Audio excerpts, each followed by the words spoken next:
Hey guys, Travis here with DFSkarma.com. We have a special guest on a new concept of a podcast that we're going to try to be doing on a weekly basis, if plausible.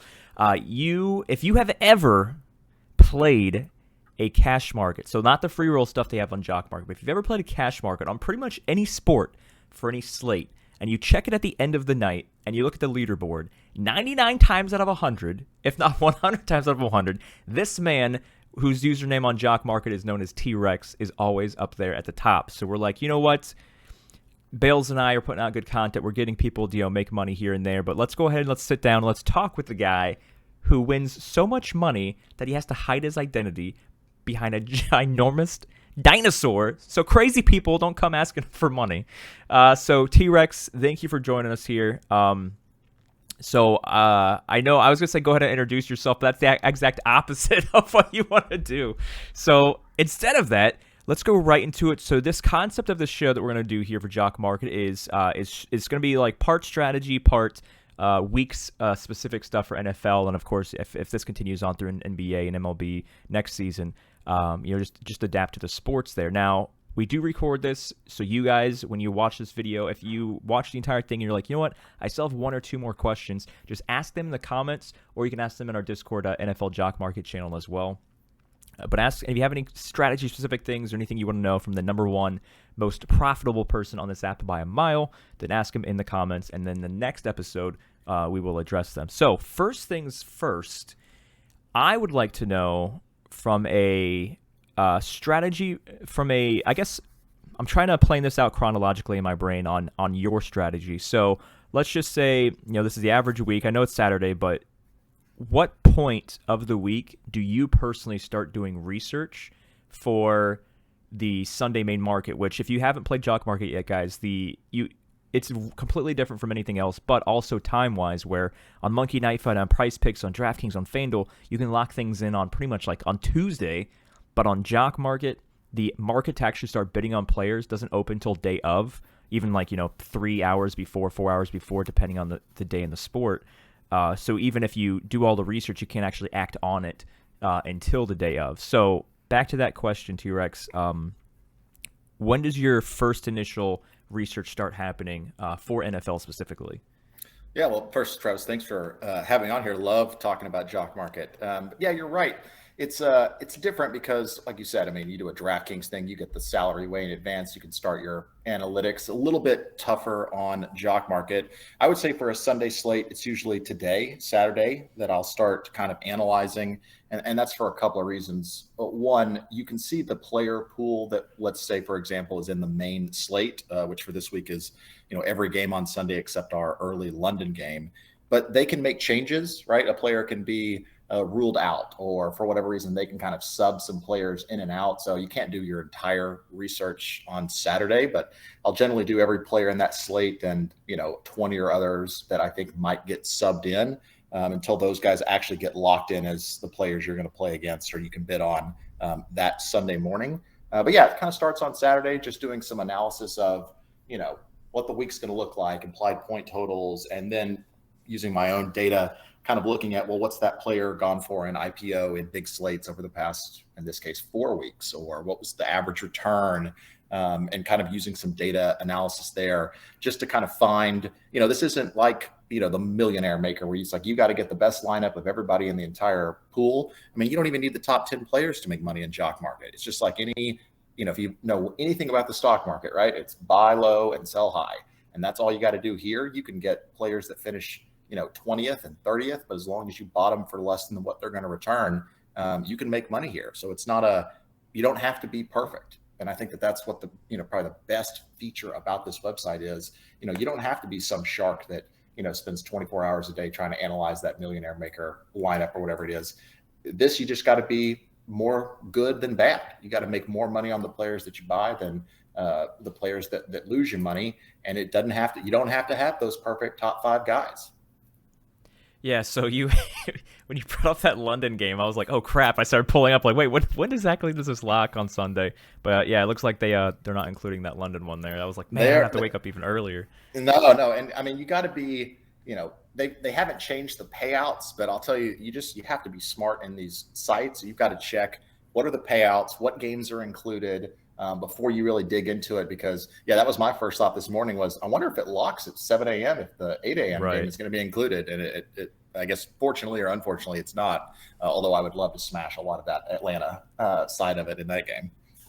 So, as Bales and I have mentioned on all of our videos we've done and in all of the articles and everything in Discord chat for all of our Carmination community, there's a free roll that they do not just every NFL main market, like NFL main slate, but also, they do a Monday Night Football one, a Thursday Night Football one, but the biggest one is $2,500 on the free roll for the main slate, as you see in the top left of my screen share of my phone there. But so TRex himself, he doesn't really do the free roll, but I just want to address again the strategies on how to profit, how to make money on the free roll compared to the main market are not the same. The free roll is a leaderboard thing where if you finish first in overall profit from all the shares you have from the free roll, that's how you get the $100 payout for the $1,000. I think it's $250 for this big one, but for the $1,000 free rolls. Yeah, it's $250. Yeah, it's $250. So it's a good one. Yeah, $250. Just you sign up, you win for $250. Now, I want to repeat before we started focusing 100% on the main market. If this is the first time you're watching a video about Jock Market, go all in on one player. We, as a community of Carmination, we have taken down, I want to say 5 or 6 since NFL started. Probably more than that because the Thursday and Monday night ones, but 5 or 6 plus free rolls, like actually getting first place and taking the whole thing down because we saw the leaderboards every single time and they're like, okay, 100% shares on this guy 100% shares on this guy, go all in. If you went all in on Robert Woods on Thursday night, you would have won. The guy that got first place got the $100 prize. He went all in on Robert Woods and then just sat on him while he racked up at 600 receptions. So you going back to you start on Saturday, so you're not doing really too much looking at anything from the Tuesday to Friday schedule now. So Saturday happens, and you said you have some things you look at, some of your own points of data. A question I had that popped into my head was in terms of Vegas, which I know with the U.S. sports betting odds are everywhere now, but we still refer to odds as Vegas. So in terms of odds and team totals and things of this on the sportsbook side of things, is there anything that you look at when you're figuring out either what games to target or what players to target? Yeah, I mean, I look at prop bets just to kind of use as adjustments. Whether it's passing yards or touchdowns or rushing yards, receptions is probably the one I use the most because this is a PPR format in the Jock Market scoring. So I'll use reception prop totals just to kind of use those as an implied average. I kind of have my own projection formula that I use from a bunch of different projection sites, and then I use adjustments using player props to kind of fudge or move those numbers if I think I want to make some adjustments here and there. And then I basically kind of cross-check where my rankings put them against the pre-ranks in Jock Market, which aren't, they're not necessarily super accurate. They are important, less so in the NFL for tiebreakers. NFL, it's less likely that people tie because you're getting points for every yard here and there, and so it's getting kind of into decimal points. But things like hockey and golf, where the numbers tend to be round numbers or 0.5s, those pre-ranks can come into play. But the ranks are also important because a lot of players or users will focus on the top or will kind of discount some of the guys at the bottom. And I was out this last week, but I think for the first 4 weeks, there's always somebody in the bottom 5 of the 120-man, slate for the main slate that ends up finishing in the top 20. I think people have figured that out because those players tend to go more expensive. But yeah, you can go to the bottom of the barrel. I think what people don't realize is that $1 is the minimum you'll get back, even if they're dead last, even if they fumble 10 times, and get negative 50 points or some absurd number, they still return $1. And so if you buy some of those players for $1.20 or $1.30, which you can do, you really only have 20 cents at risk per share or 30 cents at risk per share. So even if they just completely poop the bed, right, you've still got very minimal risk. But if they have that crazy game like Deebo Samuel week 1, I know he's not a bottom of the barrel, but I think he was bottom 4th that slate and was, I think, second, if not first. And so you take $1.50 and then return 25. I think that's about as high of a return as you're going to get on this site. Yeah, so that's something I was gonna add on to as well. So I know I mentioned that the free roll where the strategy, because it's a leaderboard, you have to finish in a certain, first through 50 out of everybody that plays in the free roll. You have to finish in the top 50 to actually get money, to get the money from the free roll. But to address what Bales and I have been trying to stress, which is what something that TRex just mentioned, it is, first off, it is impossible to lose all your money. It is impossible. It On is. DraftKings, you can do a $20 lineup and you can make $0. FanDuel the same way. On sports books, on prop sites, you can play something. If it loses, you can make $0. On this app, you cannot. As T-Rex just mentioned, even if you buy 10 shares, if all you do is buy 10 shares of somebody at whatever price of share they are, it doesn't matter. You're guaranteed to get $10 back, because that worst case scenario, as you mentioned, even if they fumble 50 times, they're still going to get $1 back per share. So you can't lose everything, but that doesn't mean just get 10 shares of anybody. You still have to have the research. Right. So the difference with the NFL market, the cash market compared to the free roll, is you are competing against 0 people in terms of how you make money. If there's 100 people playing in the cash market, just in theory, I know there's more than that, but let's just say for argument's sake, if there's 100 people playing in the cash market and you finish in 100th in profit because you only made $1, it doesn't matter, because that's what your profit is. So if you profit $1, you win because you made more money than you went in originally. So it doesn't matter where you finish in the profit, even though T-Rex is always on first because he's a crazy psychopath that has mastered Jock Market by a mile. But yeah, it doesn't matter. You're not competing against anyone. You are just trying to get, even if you get 1 share. So let's just say, I'm just going to pick a name out of a hat. Let's say Devontae Parker. So you get 1 share of Devontae Parker, and he costs you $5, and he finishes at a payout of $6. You've made $1 profit on your share. And it doesn't matter whatever anybody else in this entire cash market does. It's all about what you do. So you're just trying to get the players at a price that you believe that they can exceed in terms of their fantasy scoring, and then you win money. It's like, so that's like the number one thing that I feel like we're not wrapping people's minds around the most, is you aren't competing against anyone. You're not competing against the house. You're not competing against other players. You're just competing against I guess all of the other fantasy athletes inside of the cash market, hoping that your guy outdoes the other actual NFL athletes. That's pretty much it. But yeah, you mentioned that you have your projections, your consensus projections and stuff like that. So that's the same thing that I do on my end. I'm nowhere near as profitable as T-Rex, but I have been having success in the main markets. I'm trying to get better with the showdowns. I feel like the smaller showdown slates are a little bit harder, where I just kind of focus on one player. On Thursday Night Football, I made like $20 on Sony Michel because I got him at halftime before he had that touchdown.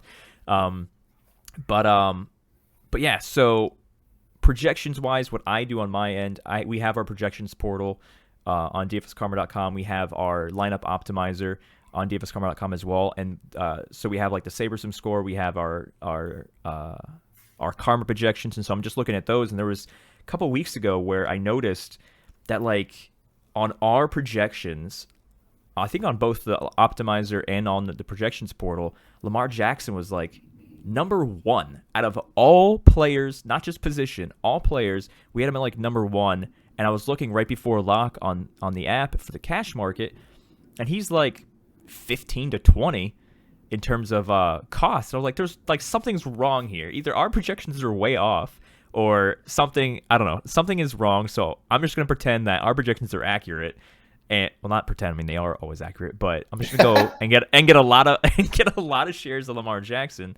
And so I did, and he had a great game. And I mean, for me, that was the most profit I won on a single player in any of the cash markets. And so yeah, so even like he said, even if so, you can have your method to your madness, but even if you don't have time and you're not sure what to do, if you have access to those projections portals, to the lineup optimizer we have on our site, and you want to start playing, but you're not sure, as you start to build this build your own formula of how you guys decide who's better, who's gonna exceed their value. Just use what's already available to you. Chances are, if you're watching this, you more than likely have access to at least one of those tools, whether it's the optimizer or the projections portal.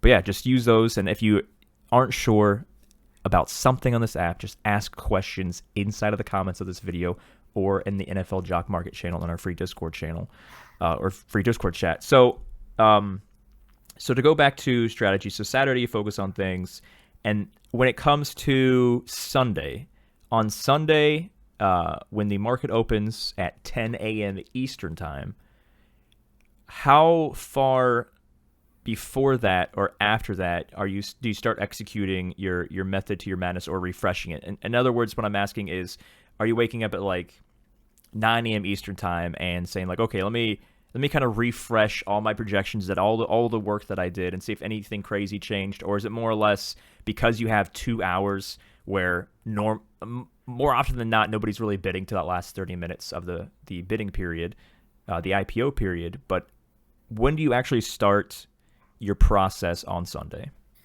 A couple of things there. I mean, I'll check at right after the IPO opens, after kind of the player slate is locked, just to see have any players been added, and then of course what players have been excluded, and that's usually players that are ruled out beforehand, players that may be injured, because I think they do a pretty good job of trying to make sure the slate contains enough players that are playing. That, as you mentioned, there's definitely different strategies when you do single game slates like Monday and Thursday, because there's only 20 or 24 players in those versus 120 in the full.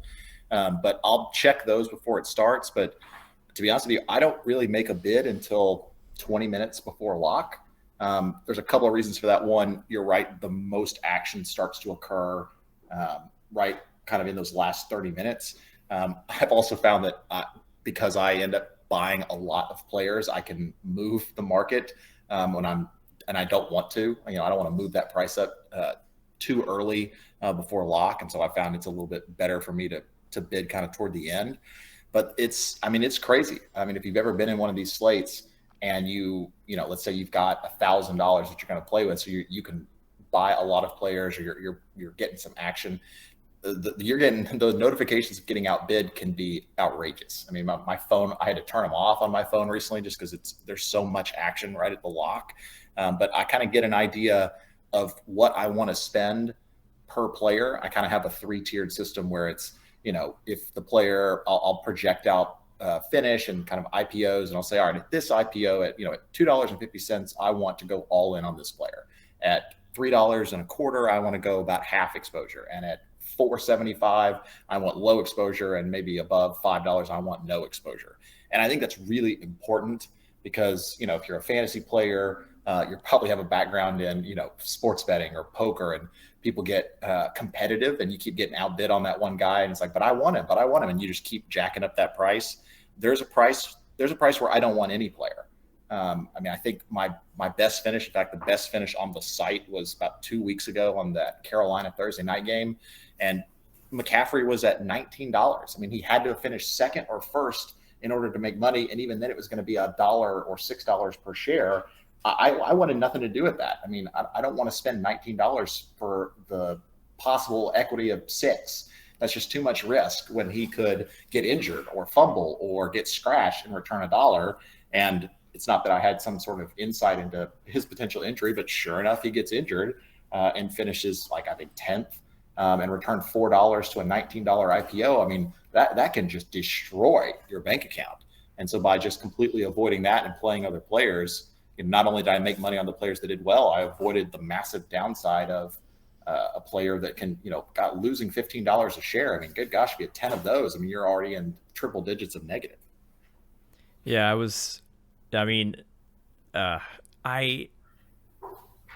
I'm glad that he got to $19 a share, because everyone always wants a piece of CMC, especially in a showdown slate when you only have 20, 25 players to choose from.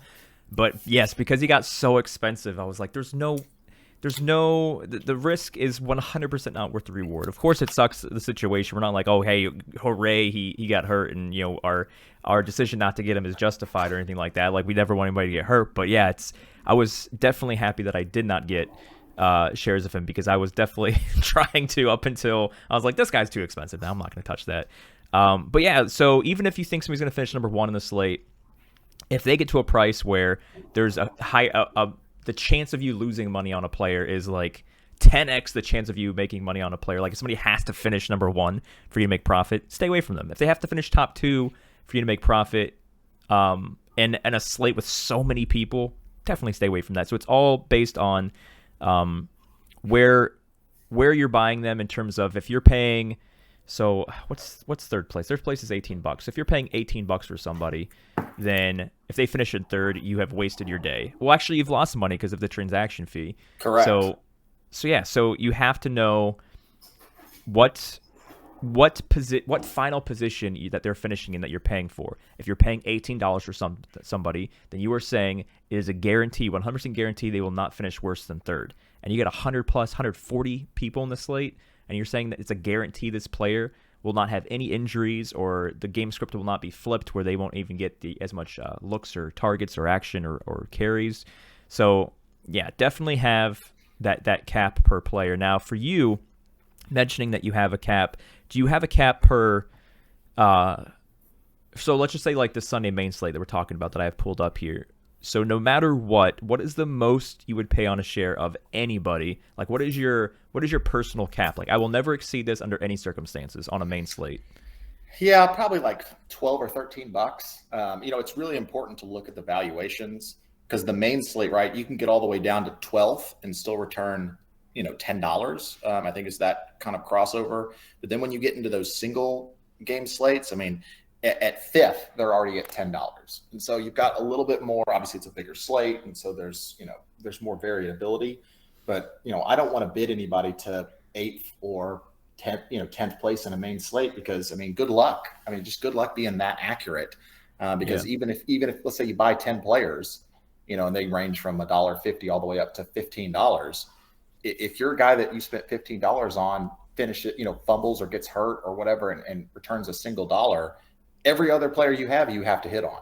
Otherwise, that one player's negative is going to completely flip your profitability upside down. And so, for me, you obviously the goal, right? You pick 15 players out of a slate, they finish 1st through 15th. That's obviously the greatest goal, but good luck. And so you've got to make money on the players that you do well on and minimize the losses on the players that return negative for you. And, that really requires a balance and really requires a lot of, I think, discipline because, you mentioned, I almost laughed when you mentioned Lamar Jackson there's, I think now, especially this year, it was different last year, but I think the marketing and the exposure to people in the industry for Jock Market is brought in a lot of new great players, which is good because the market does better when there's a lot of action, either in the IPO and during the trading. But the market has a lot of recency bias. And I think the Lamar Jackson, there was, I think, a Thursday or Monday night game recently where he did not do very well. And the market really reacts to players that underperform. And I always am starring players that had bad previous games or 2 previous games as bounce back because, just kind of the law of averages. And then also that generally means the IPO is going to be depressed for players. So yeah, maybe that was my Lamar Jackson situation. I don't remember which week it was, but I didn't even look at the previous week. But yeah, that's definitely makes sense if that's what you're seeing from your success and your experience, that there's overreaction to past performances. That's something I will definitely start paying more attention to. Before we ask you a week-specific question, I had another one, and I think my brain lost it, so let's go to the week-specific question. I'm trying to remember. I had one more. I should be writing these down. I was like, oh yeah, I gotta ask this, I gotta ask this. Yeah, well, we were talking about minimizing losses and taking advantage of players that do well. I'm not sure if that triggered your question, but the beauty is this is hopefully not the last time we have a pod with TRex. So if I think about it later, we'll ask him on the next week one. Oh yeah. But so I was gonna try to figure out which week 5 specific question I want to ask you, but you kind of just helped me with that question by talking about this past performance thing. Is there one? I know you want to give all of your juice, your special Michael Jordan Space Jam water juice away here on this podcast. But what is one player that you're already got a star next to because of past poor performance with that overreaction in the market for week 5? If you want to give that away. Oh no, I think it's Darnell Mooney. I think people rushed in thinking he was going to have a week last week, and I think there needed to be a little bit more time to watch that. I think that's got potential to be a great overreaction to people kind of avoiding him. It's the site is different in that on Jock Market and other things, right? Quarterbacks are in their own. All the quarterbacks play against each other, and all the running backs play against each other. You can't just pick 8 quarterbacks. You can pick 8 quarterbacks in Jock Market. You could pick one. You could pick all 18 of them if you wanted to, if that's how many were on the slate. That they all go up against each other, and so for me, the quarterback pricing is depressed because quarterbacks tend to score more points, but when it's only 4 points for passing, it kind of depresses them. But the players that always have the highest upside are wide receivers. I mean, all it takes is one of those 6 catch games for 150 yards and 2 touchdowns, and they're not getting touched. I mean, they're probably going to be in the top 3, if not the top 1, unless you get a quarterback like Murray that's running in 3 touchdowns, because then they get 6 instead of 4. But I love wide receivers that can get a little bit of volume, which I'll say is 5, 6 to 8 targets, somewhere in there. And so, yeah, Mooney is one of them. I like Chenault a lot. Chenault's kind of been on the cusp of having a big breakout game. They obviously have their own problems on that team, but he's one of them. I mean, and then just kind of those, it's not only slot receivers, but I always kind of pick them as those random slot receivers, Cole Beasley, T. Higgins, Jacoby Myers, guys that have in the past shown that they can catch 2 touchdowns and absolutely dominate a day. And generally those guys can be $3, $4 in a main slate.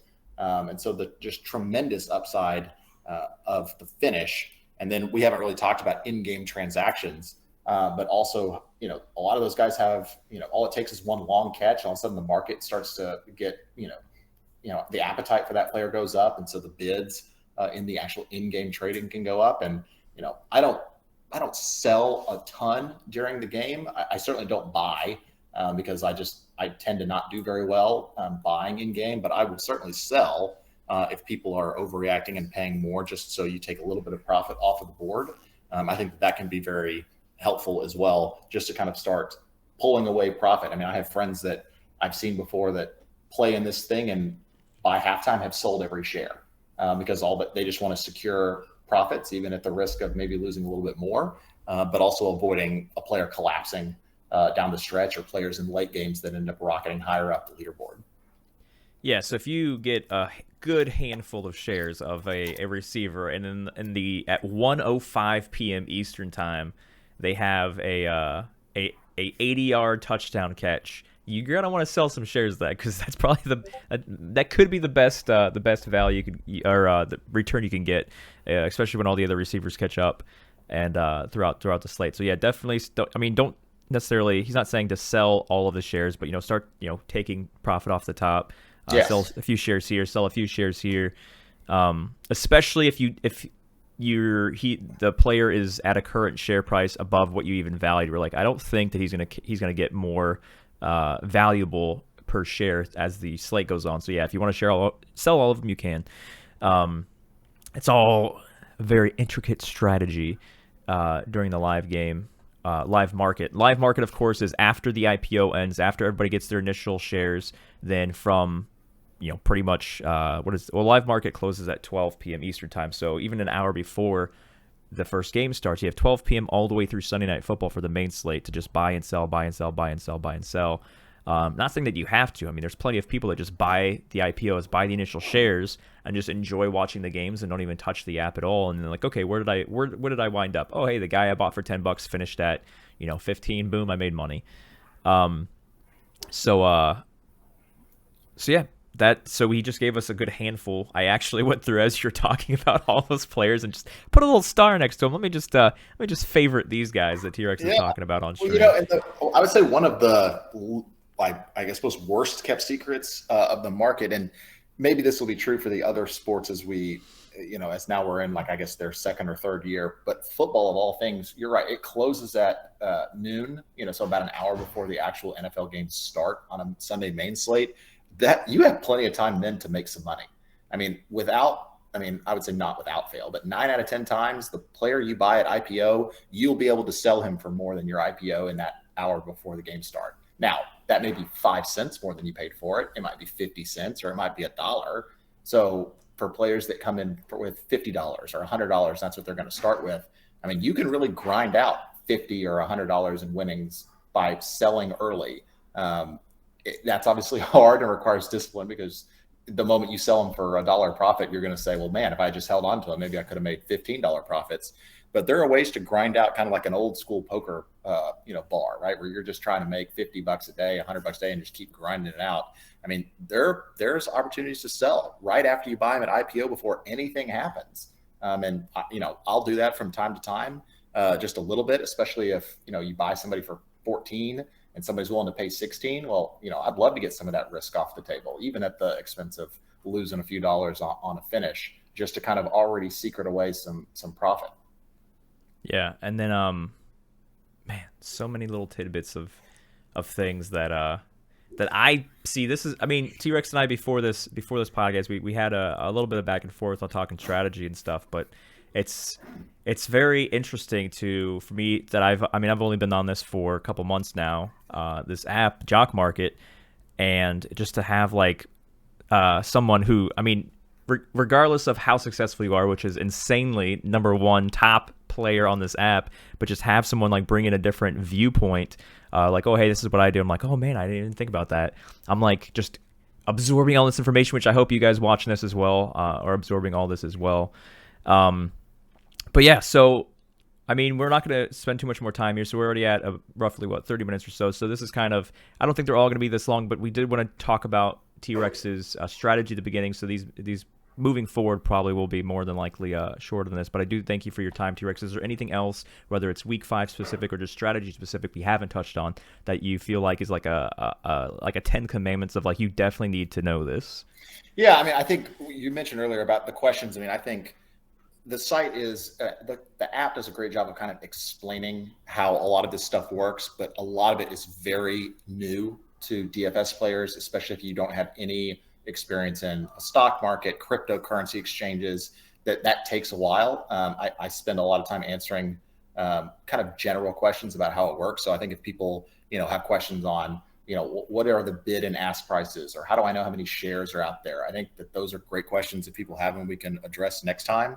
But as for just playing, it's certainly one of those sites where I can explain it to you all day, but until you actually get into it, there is a little bit of kind of cost of doing business. Of you just kind of have to get used to it. You've got to get in an IPO. You've got to see how it works. You've got to see how the trades go. I know for me, I lost money a little bit on my first couple of sites, but it just, again, cost of doing business to get yourself there. But I will say that if you've got lower bankrolls, you want to focus on a couple of players. I think buying 2 shares of 10 players and a big slate is almost rarely going to make you any significant money. Whereas it's kind of similar to your free roll sites. Whereas if you get just, 10 shares of 2 guys as opposed to 2 shares of 10 guys, that gives you the better opportunity to make more money. And if there's good prices out there to sell in the middle of the game, you can sell a couple of them, right? It's always the worst to sell everything that you got, because then you're kind of fearful that you're going to lose out on a bigger profit. But if you've got 10, then you can sell 2 and just kind of churn out money that way. But yeah, I mean, I would say the first commandment is you got to get in.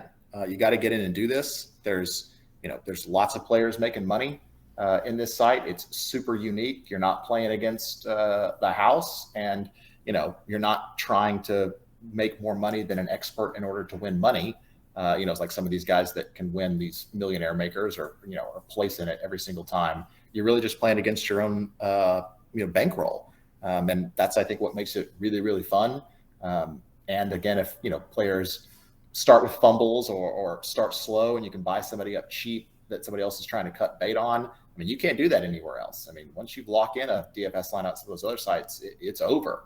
Whereas this gives a ton of action, lots of exposure, and lots of kind of gamesmanship that you can do in the middle of the games, or even after, let's say, the first slate of games end, before the afternoon and the evening slates go.